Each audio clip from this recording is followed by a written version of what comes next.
எதிரிகளான dinosaur நண்பர்கள்.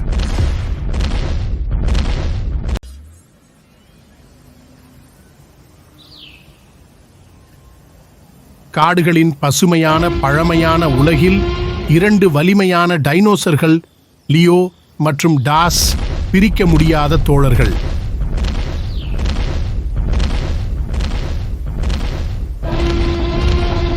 அவர்களின் வலிமை, புத்திசாலித்தனம் மற்றும் கருணை ஆகியவற்றிற்கு பெயர் பெற்றவர்கள்.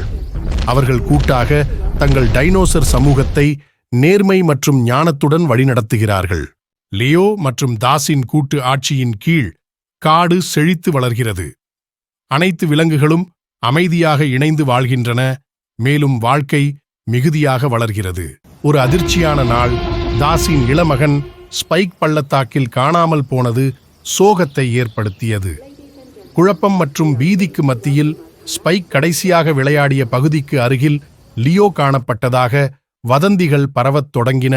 ஏய், உனக்கு தெரியுமா, ஸ்பைக் விளையாடிட்டு இருந்த இடத்துல லியோ இருந்தாராம். ஆனால் லியோவை கேட்டா தெரியலன்னு சொல்றாரு.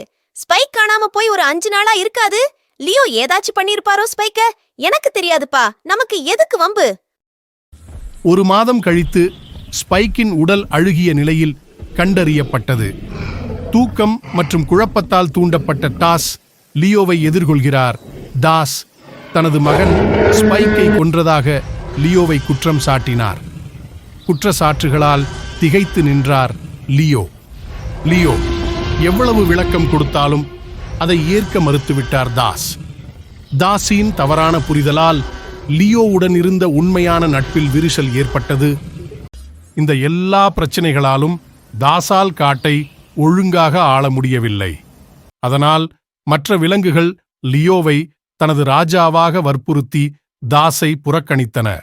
முதலில் லியோ மறுத்தார். ஆனால் அவரது மக்களின் பாசம் அவரது முடிவை மாற்றி அவர் காட்டின் ராஜாவானார். லியோ ராஜாவானதால் தாஸ் இன்னும் கோபமடைந்தார். தாஸின் மகனை கொன்றது லியோ என்று தெரிந்தும் மற்ற விலங்குகள் லியோவை ஆதரிப்பதும் ராஜாவாக்கியதும் தாஸுக்கு பிடிக்கவில்லை. எனவே லியோவின் வம்சத்தை அழிக்க முடிவெடுத்தார் தாஸ். லியோவின் குழந்தைகளை கொல்ல சரியான நேரத்திற்காக காத்திருந்தார். ஒரு நாள் லியோவின் 4 மகன்களும் தனியாக இருப்பதை அறிந்த டாஸ் லியோவின் மேலே இருந்த பகையினால் அந்த 4 புதல்வர்களையும் கொன்றார். தன் பிள்ளைகள் இறந்த செய்தியை கேட்ட லியோ கோபமடைந்து தாஸை கொல்லத் தேடினார். ஆனால் தாஸ் மறைந்திருந்தார். லியோவின் கடைசி புதல்வனான டைனோவை கொல்லத் திட்டமிட்டுக் கொண்டிருந்தார் தாஸ். ஆனால் டைனோ இன்னும் முட்டையிலிருந்து வெளியே வரவில்லை. அந்த டைனோ முட்டையைத் தேடி அலைந்தார் தாஸ். முட்டை இருக்கும் இடத்தை தேடி வருவார் என்பதை அறிந்த லியோ மறைந்திருந்து முட்டையை பாதுகாத்துக் கொண்டிருந்தார். இறுதியில் தாஸ் முட்டை இருக்கும் இடத்தை கண்டுபிடித்தார். தாஸ் டைனோ முட்டையை கொல்லப் போகும்போது லியோ அவனை தடுத்து சண்டையிட்டார்.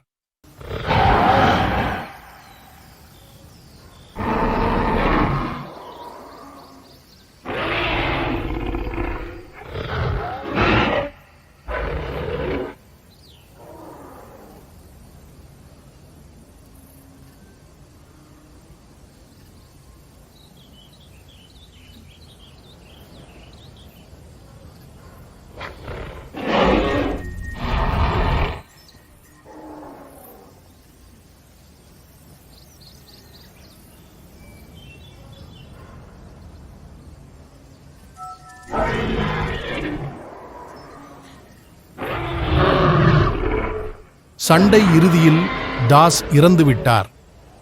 சில நாட்கள் கழித்து அந்த முட்டையிலிருந்து டைனோ வெளியே வந்தான்.